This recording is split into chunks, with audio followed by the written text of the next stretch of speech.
मित्रों नमस्कार। आप देख रहे हैं चैनल राष्ट्र चेतना और मैं आपके सम्मुख लीना महेंद्रे। आज मैं थोड़ा सा जुडिशियरी पर कुछ बात करना चाहती हूँ। देखिए, जुडिशियरी किसी भी समाज का एक अभिन्न अंग होता है, क्योंकि समाज हम किसे कहते हैं? समाज एक ऐसे कुछ लोगों का एक समूह है जो इकट्ठा आता है ये सोच करके कि जब हम इकट्ठे होंगे तो हम कुछ ऐसा हम कर पाएंगे, कुछ ऐसा हम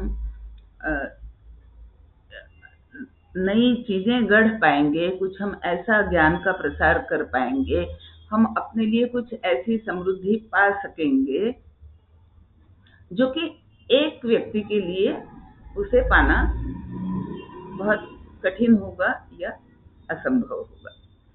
तो समूह एकत्रित आता है ताकि एक साथ वह समृद्धि की दिशा में बढ़ सके। और समृद्धि जब मैं कहती हूँ तो समृद्धि के साथ साथ हम ऐसे कई समानार्थी शब्द और गिना सकते हैं। ऐश्वर्य है, संपत्ति है, प्रगति है, विकास है, ज्ञान का प्रसार है ना, उत्पादन क्षमता बढ़ना, अधिक उत्पादन हमसे करना संभव हो, ऐसी परिस्थितियां निर्माण होना, वगैरह वगैरह। अब ऐसे समाज में नियमबद्धता रखने के लिए, ताकि समाज सुचारू रूप से चलता रहे, इसी समूह के कुछ लोग एकत्रित आकर के समाज के पोषक नियम बनाते हैं। एक हमारे देश में वह भी एक समय रहा जब इन्हीं नियमों को हम धर्म भी कहा करते थे। आज हम एक गलत सोच के कारण धर्म शब्द को हमने न्याय व्यवस्था से या समाज के उत्थान की कल्पना से अलग कर दिया है। और जो हमारे सामने जो पश्चिमी देशों की कल्पना थी धर्म शब्द के लिए, रिलीजन शब्द के लिए, कि रिलीजन का अर्थ है कि राजा और चर्च एक दूसरे के काम में बाधा नहीं डालेंगे, एक दूसरे, उनका एक लाइन ऑफ डिमार्केशन हो गया था, उनकी एक जिसको कहते हैं टर्फ घोषित कर दिया गया। ये टर्फ मेरा है, ये टर्फ आपका है, आप उस टर्फ पे खेलेंगे, मैं इस टर्फ पे खेलूंगा। ये जो समाज में जो कार्यशैली में या सत्ता भोगने के संबंध में या समाज के लिए नियम बनाने के संबंध में ये जो कार्यकलापों का जो एक डिवीजन हुआ दोनों के बीच, चर्च और राजा के बीच, उसे उन्होंने कहा कि ये सेक्युलरिज्म है और इस तरह से दोनों में भिन्नता रहे और न्याय व्यवस्था वो राजा के पास रहेगी। तो यही व्याख्या या यही पर्याय लेकर के जब ब्रिटिश हमारे यहाँ आए तो उन्होंने भी यही व्याख्या चलाई। और इसलिए हमारे देश में या हमारी संस्कृति में जो धर्म शब्द की परिकल्पना की गई थी, उसकी अपेक्षा पश्चिमी देशों की रिलीजन की कल्पना अलग है। पश्चिमी देशों में राजा अलग है और रिलीजन अलग है। हमारे देश में राजा का प्रथम कर्तव्य है कि वो समाज में धर्म को बनाए रखे। तो धर्म का अर्थ हम क्या लेते हैं? वो सारे नीति नियम, वे सारी परंपराएं, वे सारे ज्ञान प्रचार के माध्यम जिनके कारण समाज समृद्ध होता है और ऐश्वर्य, संपत्ति, समृद्धि, प्रगति, विकास आदि की ओर बढ़ता है। तो अब ये व्याख्या चूंकि ब्रिटिशों ने उनकी व्याख्या हमारे ऊपर थोपी और वारंवार ये कहा कि जो भी मॉडर्न है वही जीतेगा, जैसे हम ब्रिटिश जीते हैं। हमने आपको पराजित किया है, हमने जीत हासिल की है। क्यों? क्योंकि हम मॉडर्न हैं। और आप भी अपना जो एक पुरातन संस्कृति है उसको छोड़ दीजिए, आप भी मॉडर्न हो जाइए। तभी आप कहीं ना कहीं या तो आप हमारी बराबरी में आएंगे, या आप हो सकता है हमसे जीत भी लें, लेकिन इसके लिए आपको अपनी सारी परंपराएं छोड़नी पड़ेंगी, क्योंकि वे सारी पुरानी परंपराएं हैं। उनसे आपको कोई ज्ञान, कोई सामाजिक भावना या समाज की कोई भी अच्छाई आप उनके कारण प्राप्त नहीं कर सकते, हासिल नहीं कर सकते। तो ये जो एक मानसिकता पिछले 200 वर्षों से, 300 वर्षों से जो हमारे यहाँ, हमारे मन में जो बैठा करके रखी गई, तो इसने जो कई गलत बातों को जन्म दिया। उसमें एक बात ये भी थी कि न्याय व्यवस्था, डेमोक्रेसी का जो हमारा सेटअप है, जो भारत में 1947 के बाद से आया, और उसमें ये कहा गया कि न्यायपालिका अलग होगी, कार्यपालिका अलग होगी, विधिपालिका अलग होगी, और इस तरह से ये हमारी भी न्यायपालिका हमारे डेमोक्रेटिक सेटअप में एक अपना एक स्वतंत्र अस्तित्व रखती है। अच्छी बात है। जजेस को निष्पक्षपाती होना चाहिए, बहुत अच्छी बात है। जजेस को अपने सामने जो, उनके सामने जो भी सबूत रखे जाते हैं, केस पेश की जाती हैं, प्रश्न उठाए जाते हैं, उन पर विवेक बुद्धि से काम लेना होता है। बिल्कुल अच्छी बात है। मैं कुल मिलाकर के ये बताना चाहती हूँ कि किसी भी अच्छे समाज में न्याय व्यवस्था बहुत ही आवश्यक होती है। चाहे वो पुराने जमाने की तरह राजा के माध्यम से न्याय व्यवस्था की रखवाली होती हो, या जैसे आज के जमाने में जुडिशियरी, जो हम न्यायपालिका कहते हैं, देश में जो लागू है, उसके माध्यम से हो।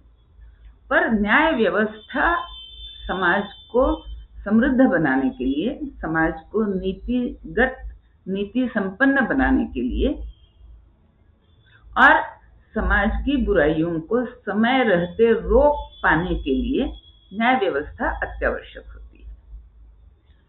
तो जब हमारे देश में, हमारे इस डेमोक्रेटिक सेटअप में जो भी हमारी न्याय व्यवस्था है, तो उससे भी हम यही अपेक्षा रखते हैं, यही आशा रखते हैं कि वह हमारे समाज के दोषों को जल्दी से जल्दी निराकरण करे और अच्छाइयों को प्रमोट करे, और सबको ऐसा लगना चाहिए कि हाँ, इस समाज में रह करके उसे न्याय मिल रहा है।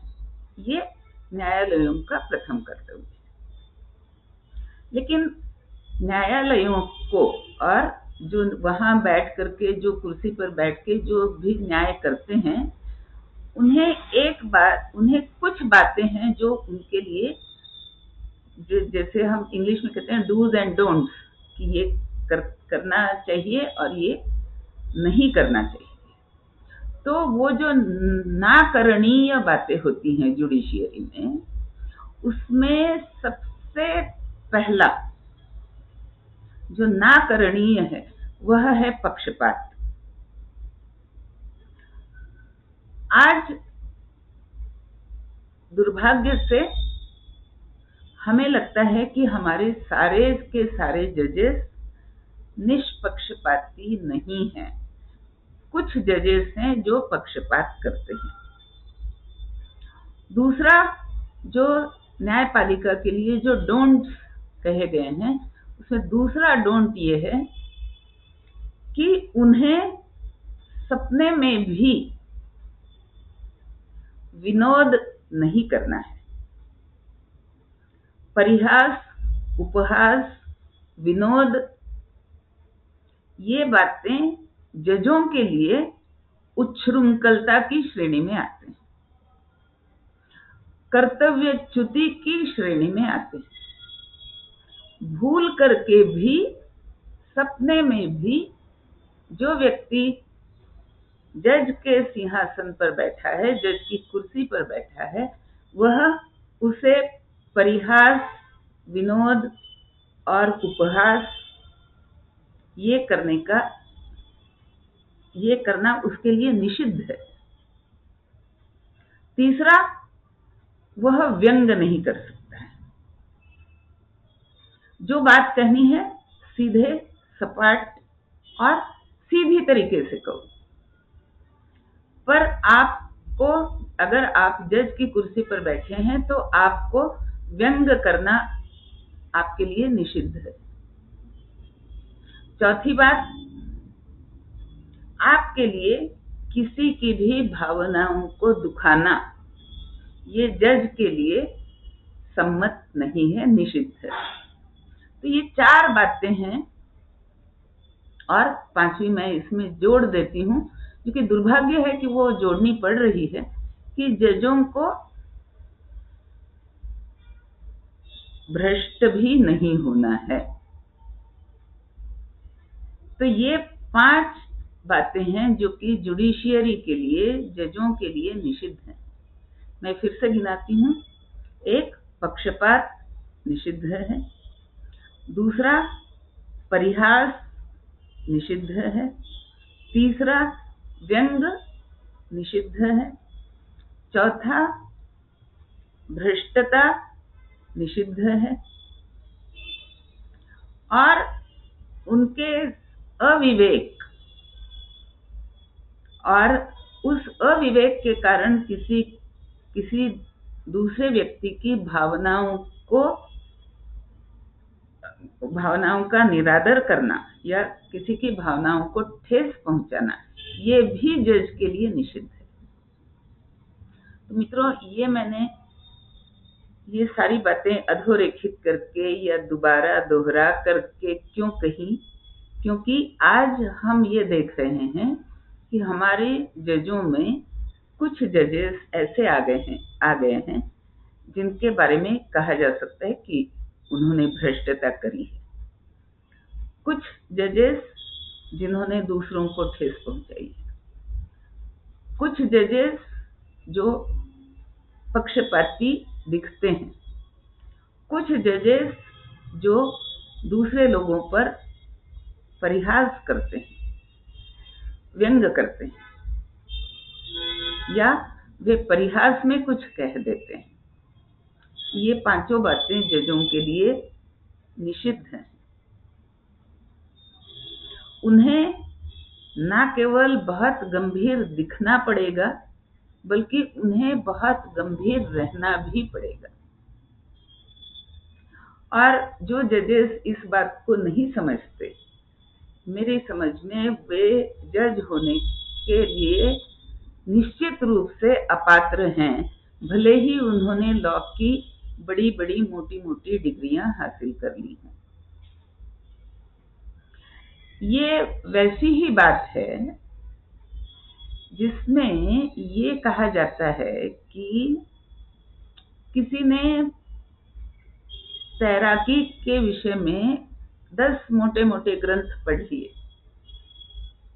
परीक्षाएं दे दी, सर्टिफिकेट ले लिया, है ना, कि तैराकी का शास्त्र क्या है।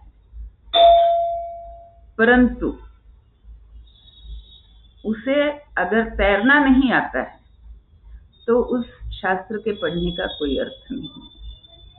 वही बात है कि जो हमारी जुडिशियरी में जो आज हो रहा है, तो जो बातें उनके लिए निषिद्ध हैं वे उन्हें नहीं करनी, और इसके लिए उन्हें सजग रहना पड़ेगा। देखिए, देश में, अगर पूरे देश में जुडिशियरी के प्रति अगर निषेध भावना आ जाए तो वह भी समाज के लिए अनुचित है, विघातक है, अवांछनीय है। इसलिए जुडिशियरी का हमें सम्मान रखना पड़ेगा, लेकिन जजों को ये बात समझनी होगी कि उनके लिए क्या निषिद्ध है, और एक एक जज को हमें सामने बैठा करके ये समझाना पड़ेगा कि तुम्हारी डिग्रियां चाहे कैसी भी हों, तुम्हारी पेडिग्री चाहे कैसी भी हो,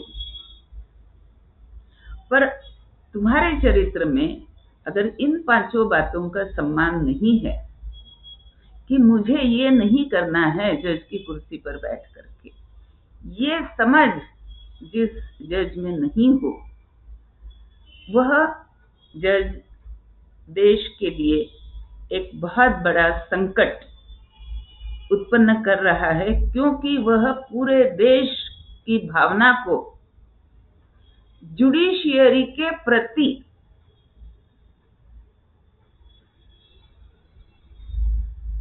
जो सम्मान है, उस सम्मान को वो नष्ट कर रहा है।